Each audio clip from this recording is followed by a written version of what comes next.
Hello guys, welcome to direct study. आज की इस वीडियो में हम बात करने वाले हैं all about UPSC civil service exam के बारे में।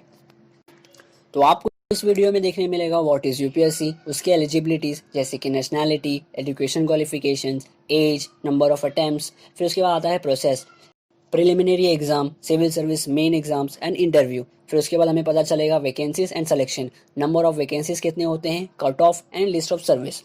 स्टार्ट करते हैं ये वीडियो। इस वीडियो को एंड तक देखें कंप्लीट एंड डिटेल इन्फॉर्मेशन के लिए। स्टार्ट करते हैं, लेट्स गो।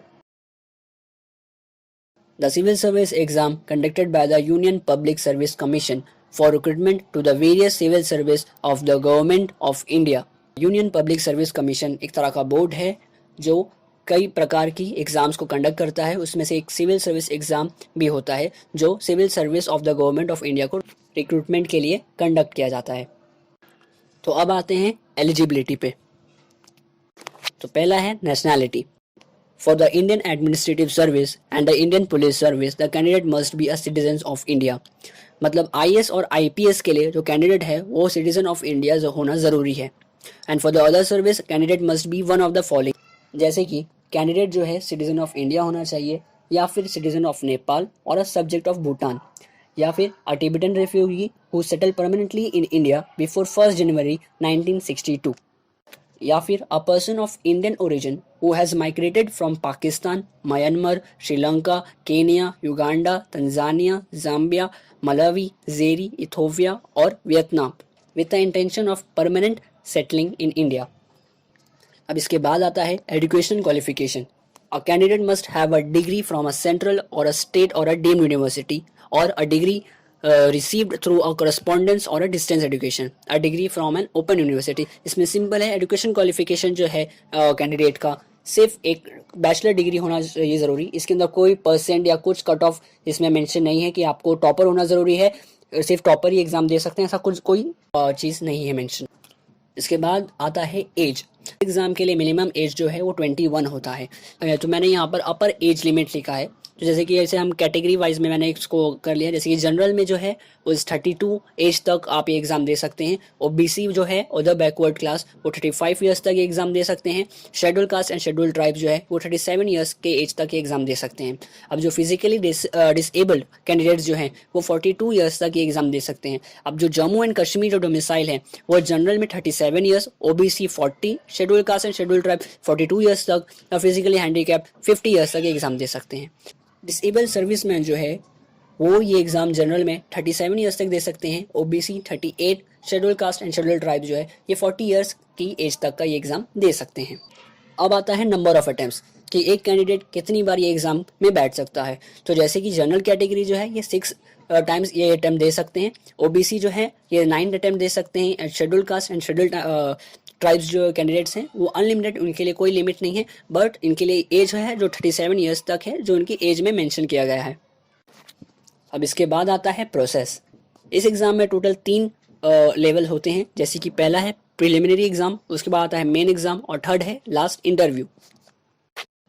प्रिलिमिनरी एग्ज़ाम जो है ये ऑब्जेक्टिव टाइप क्वेश्चन होते हैं। ये टोटल 400 मार्क्स का होता है। इसके अंदर 2 पेपर होते हैं, पेपर 1 एंड पेपर 2। पेपर 1 जो होता है वो जनरल स्टडीज़ का होता है, जिसके अंदर 100 क्वेश्चन आते हैं और ये 200 मार्क्स का होता है, और इसका एग्ज़ाम जो है ये 2 घंटों के लिए रहता है।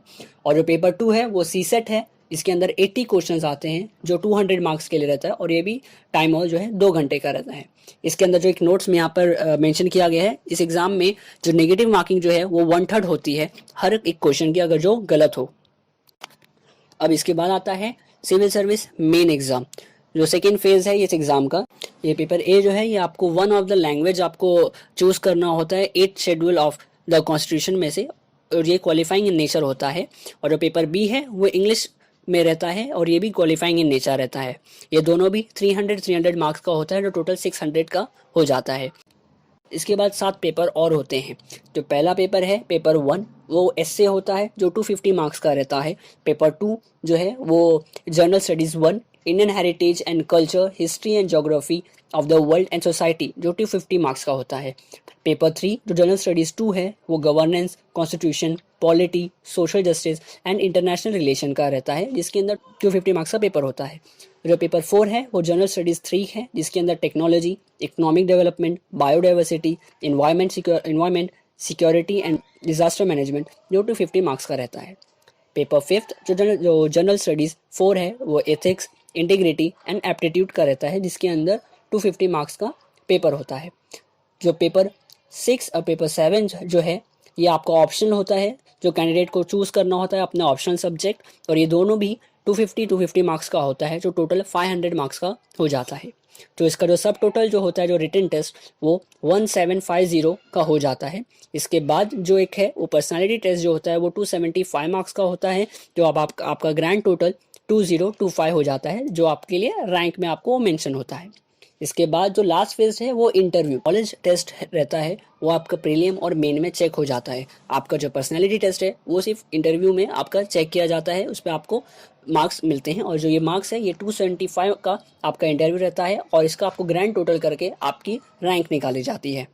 इसके बाद हम देखते हैं वैकेंसीज एंड सिलेक्शन।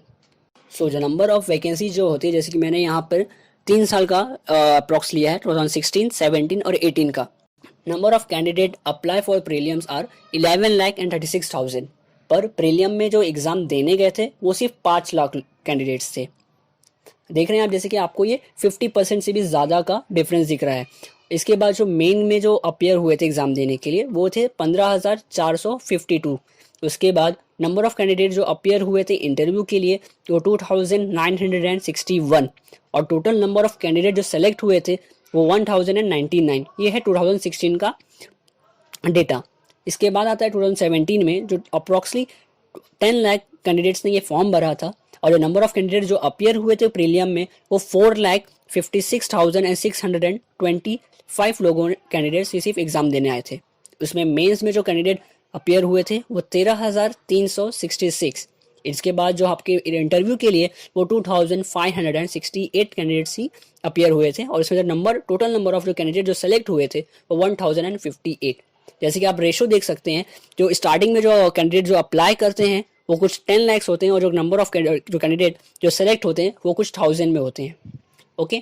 ओके तो जो 2018 की अब बात करते हैं, जैसे आप देख सकते हो इसमें भी 11 लाख अप्रॉक्स कैंडिडेट्स ने फॉर्म भरा था, और प्रीलियम में 4,93,000 अप्रॉक्स 5 लाख लोग ने कैंडिडेट अपना प्रीलियम के एग्ज़ाम देने आए थे। उसके बाद मेंस में 10,000 लोगों ने अपियर हुए थे approx, and number of candidate जो इंटरव्यू के लिए थे वो 1,994 कैंडिडेट्स अपियर हुए थे। उसमें से टोटल नंबर ऑफ कैंडिडेट जो सेलेक्ट हुए थे वो 758 थे। सो अब बात करते हैं कट ऑफ के बारे में। सो इस एग्ज़ाम का जो कट ऑफ जो होता है वो हर साल अलग होता है, हर कैटेगरी का।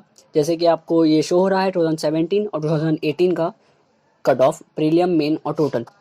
तो जैसे कि आप ये देख सकते हैं 2017 में जनरल का जो 105.34 जो कट ऑफ था, और वही 2018 में जनरल का 98 था। ओबीसी 102.66, और यहाँ पे 2018 में 96.66। जैसे कि आप देख सकते हैं टोटल जो होता है वो 200 का होता है।